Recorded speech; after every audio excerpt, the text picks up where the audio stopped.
Hello and welcome back to a brand new episode. This time it's about the Cuyahoga Valley National Park. And yes, you heard right, Cleveland has a national park, and it's this beautiful park here. You can see it a little better when I zoom in. The park has beautiful trails to offer, scenic views, and tons of amenities. You can spend a few hours, but also a whole day or even several days there. Overnight accommodations are available, like cabins and hotels. So it's totally up to you what you decide to do there. And in this video, I will just show you a couple of my favorites. The heart of the national park is, you guessed it, the Cuyahoga River. And it truly is the center of the whole park. So if you look at the map, the Cuyahoga River really comes from the south and goes along the whole park up to the north where the park ends. And this means you can go biking, hiking, running, but also kayaking and paddleboarding, for example. Rentals are available in the different city areas that are within the park and outside of the park, so you don't need your own gear, you can just rent it out. If you like the outdoors, this is your place. Before we get started, a few facts about the Cuyahoga Valley National Park. It covers an area over 33,000 acres from Cleveland in the north and Akron in the south. In between and surrounding are 15 cities and townships.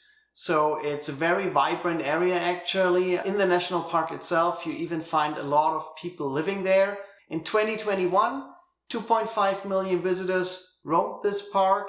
It was the 13th most visited national park in the States. Now, ranked number 13 sounds like this is a huge park, but it's not as large as Yosemite or Yellowstone. So please don't have the expectation that you will see bears and wolves and crazy huge animals.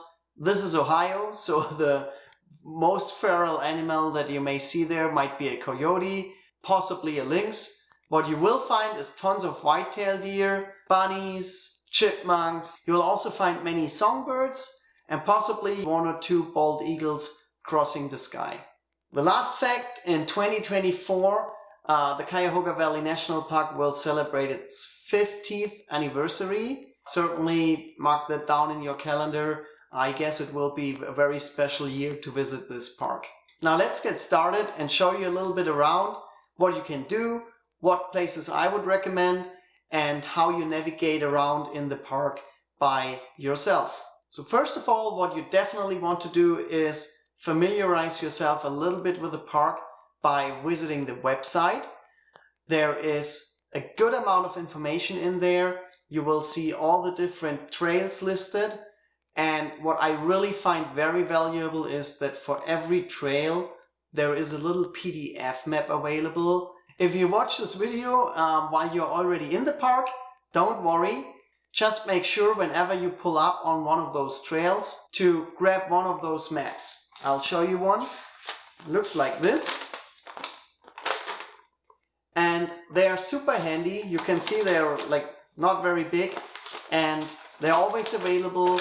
You will see it's specific to the trail you're walking. In this case, it's the Brandywine Falls. You will see all the different optional detours or other trails that may cross this area. To get a good overview of the trails that you have available in general, there is one big map where you see the whole Cuyahoga Valley, and it's available online on their website. It's also available on their app, and you can grab a physical map in one of the visitor centers. It really shows you all the different trails and options that you have.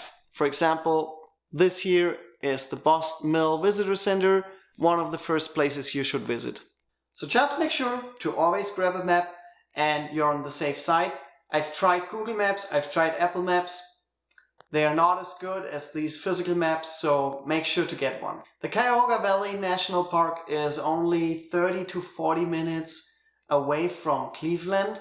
So what I always recommend, especially if you do a full day trip, start in the southern part of the park and then work your way up when you're tired in the evening, you're already back in the north, and then it's only like 25 minutes, 30 minutes back home. But before you start in the very southern end, please stop by at Boston Mill Visitor Center. That's the place where you can grab a map. You can also buy some supplies, drinks, food, or just have a break. There's also the railroad right next to it.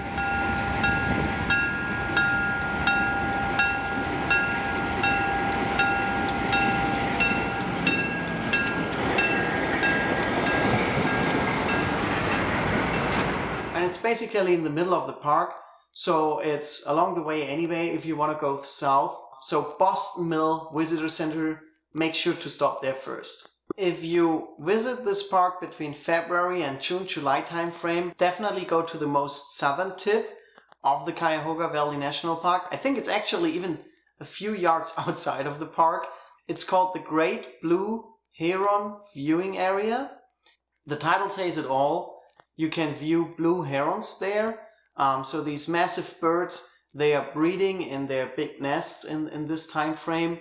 There must be, I don't know, 20, 30 of these birds. I've Googled a few pictures. It looked pretty impressive. Unfortunately, I visited that area in August, so all I could see was a couple of empty nests. I will show you the pictures, but yeah, they are not as exciting as the birds themselves. But it's certainly a cool trip if you visit between February and June. If I look at the map, one of my first steps would be the Indigo Lake area, possibly Hunt House. You can park on both locations, and there's a wonderful trail that you can take from the lake over to Hale Farm and the village, and then you work your way up north to the Everett Covered Bridge and back along Everett Road through the Hunt House and south to Indigo Lake. So it's a round trip of about, I think we did it in around 1.5 hours. It's not too long. It's a nice mix of some forest areas, the farmland, and also some lake area. If you want to see a little bit of everything and don't have too much time, this is a trip you can do anytime, all the time. The Hale Farm and the village over there really embodies the scenery of the Ohio countryside. As far as I know, the Hale Farm also has a museum that you can visit. We didn't do that back then, but yeah, if you have some additional time and you're very interested in farmland and farming life, this could be the right place for you. Along Riverview Road, on your way back, there's a place called Szalay's Farm and Market, and this is a really cool place during Halloween or the time before, because they will have a corn maze with some skeletons in there and ghosts, and it's really cool for kids, but also for adults. You definitely can shock some of them too, like my wife.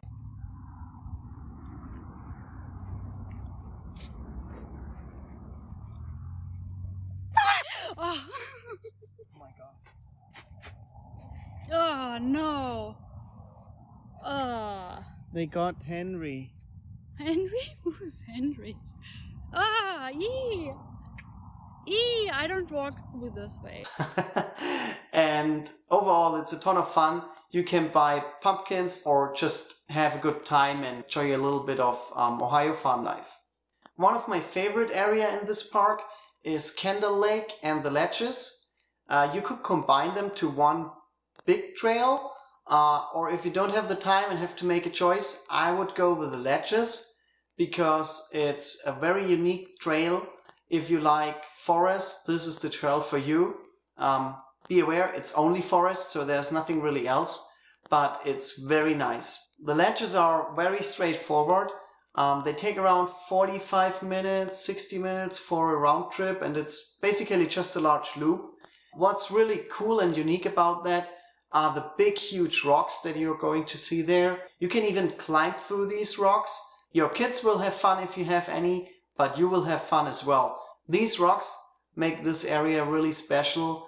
The Ledges are kind of unique in the way how they feel and look. It's just so cool with these big rocks. In my opinion, this is one of those more unique things this park has to offer. Back to Boston Mill. This place is also a great starting point if you want to visit the famous Brandywine Falls. The Brandywine Falls are huge waterfalls, as you can imagine, and typically you can also drive up there. Right now, in August 2020, this area is closed for construction works. I think they will finish up by September, October, and you could drive up there and park and just walk over to the falls, which is good if you don't have much time. But if you are still looking for a really nice trail that can keep you busy for around 3 hours back and forth, this trail is the one for you.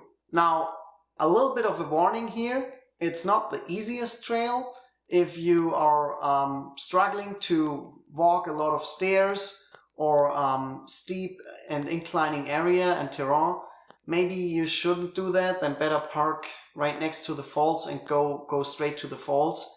But if you're up for a little challenge, it just feels more complete when you went on the hike for around an hour or an hour and a half. And then the Brandywine Falls are basically your midway point of the trip, and you can reward yourself with some fantastic views onto the falls and have some break there, eat something, drink something.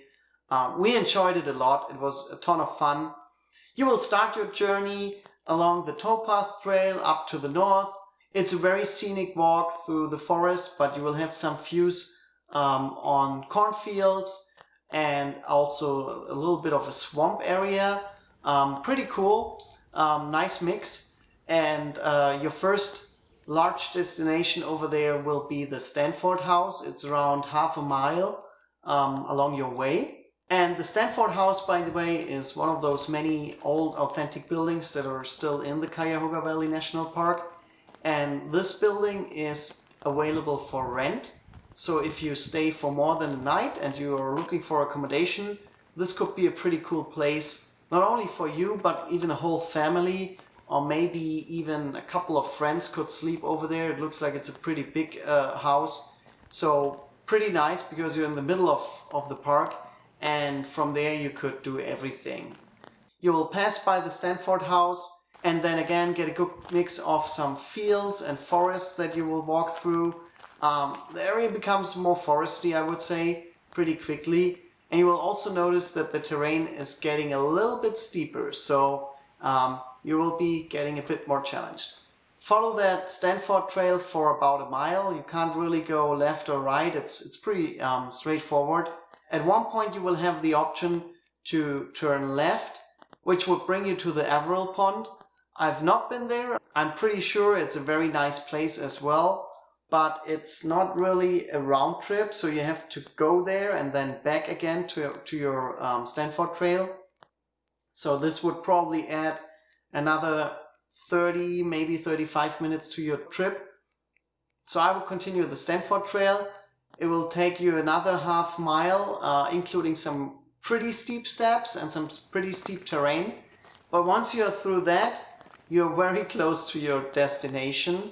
If you have some extra energy, at this point you could do the Brandywine Gorge loop. It is a round trip, so you would end up at Brandywine Falls. You wouldn't have to take that detour on your way back and could just take the Stanford trail back home again, but it still adds an extra mile, so be aware of that. Otherwise, just continue on the Stanford trail, and around a quarter mile later you will be at the beautiful Brandywine Falls. Up there are a couple of amenities such as toilets, potable water and some picnic areas. The Brandywine Falls rock formation is built up out of 3 layers, and the oldest layer is I think around 450 million years old. Youngest layers is the top layer, which is sandstone, and sandstone actually is the least corrosive of all these 3 rock types, and therefore you will have a little bit of a cliff, an overhang, and then the older stone is carved out more than the younger one, just because sandstone is a little bit more robust. Just a little side fact, nothing that you really need to know, but I thought it's interesting to share. The Brandywine Falls can get pretty busy, so I would definitely recommend this trip either during the week or in the early mornings during the weekend. So make sure to time it right. So Brandywine Falls really is a wonderful tour. I highly recommend it. If you have half a day, it should be just right. If you have a full day, not a big deal at all. You still have plenty of time for other activities. For example, combine it with the ledges or the Hale farm. That would definitely work out well. Whenever you feel the need for a little bit of village life and you want to just do a larger break or even find a rental like a bike or a kayak, you should check out the Peninsula area. It's a small town in the middle of Cuyahoga Valley National Park. So if you want to take a break and you would like to go into a restaurant, this is a great place to hang out. A bit north of the Boston Mill Visitor Center is the Station Bridge Road. This is another very scenic area and you will park right there as well. Just follow the trail over the bridge into the forest and you will walk right along the Cuyahoga River, and it's very nice to see wildlife, typically in the river, along the river, across the river. You will see some wildlife everywhere. When we did that tour, and we only walked there for around 20 minutes, not even long, but in this short time we saw a beaver. I think it was a beaver at least. You can judge by yourself in the video. A couple of turtles, big ones and small ones. A small one along the road, a big one right in the water, and a ton of birds, squirrels, and whatever else you know from Ohio wildlife. So this was really cool. I liked that a lot. And what also is very special about this area is the huge bridge that is crossing the Cuyahoga River, and you walk right underneath that huge bridge. And it's a pretty impressive feeling if you look up and you see that this is a huge highway actually, where hundreds and thousands of cars are crossing the Cuyahoga Valley every day. So definitely one of those other things that are a little unique in this park compared to other national parks. And if you like bridges, this is the place for you to take the greatest and coolest photos from a huge bridge. So have fun with that. The final part of your day could end up in the Tinkers Creek Gorge area. You have a couple of trails over there or just one vista viewpoint. There is parking right next to it. Don't make the mistake that some people make, that you see the first parking lots and park over there, because then you would probably still have to walk a mile or two. It's a nice view, it's pretty cool, but you will be there maybe for 5 minutes and take your photos, but it's not really worth to go the extra mile here, literally. However, what's really cool over there is the Bedford Reservation. The Bedford Reservation is part of the Cuyahoga National Park, but it has its own little trails and it's like a park in the park. So make sure to check that place out if you have some extra time. It's a really, really nice final destination before you head home from your Cuyahoga Valley trip. If you're hungry and thirsty after a long day in the park and you're in the Tinkers Creek area, I would recommend you to stop by at the Tinkers Creek Tavern. It's a beautiful place with outdoor patio and some outdoor seating options, but also inside they have a huge nice bar and a couple of tables, so you should always find a spot in there. And if you're really hungry, I'd recommend their house specialty, mac and cheese. You can order also one big portion and tell them you want to split it for 2 people. You pay an extra charge of, I think it was $3, but they will put it into 2 tables and actually make an extra big portion out of it. It's really good. But mind you, you will get all the calories back that you lost during your hike. 2 more specials I'd like to mention, which are a little separate and need different planning than the regular hikes here. Number 1 is the Blossom Music Center. If you're into orchestra music, this place must be on your top list. It's right in the Cuyahoga Valley National Park and it's an outdoor venue. You can bring your own food and drinks, or you can buy something over there. And tickets are typically available for a couple of dollars. Then your seating is basically on the lawn, and it's like a picnic then. I mean, what's better than a warm summer night in the middle of a beautiful park with some fantastic live orchestra music. Definitely check it out if you like classical music. It's definitely the right place for you. The Cuyahoga Valley National Park is also a great winter sports destination. It cannot compete with the Rocky Mountains, obviously, but if you like to ski and you live close by, it's definitely an easy destination to reach. There are a couple of hills and you can have some fun over there. So with over 130 miles of trails and options, I definitely haven't covered everything, and I would be curious now to know what's your favorite trail, what have I left out, what have I missed, what should I check out, what are the coolest spots in the Cuyahoga Valley. Let me know, post it down there in the comments, and as always I would appreciate your feedback, and please like this video, subscribe to my channel, and share the video around if you like the Cleveland area and want to share the love. Thank you so much and have a great day.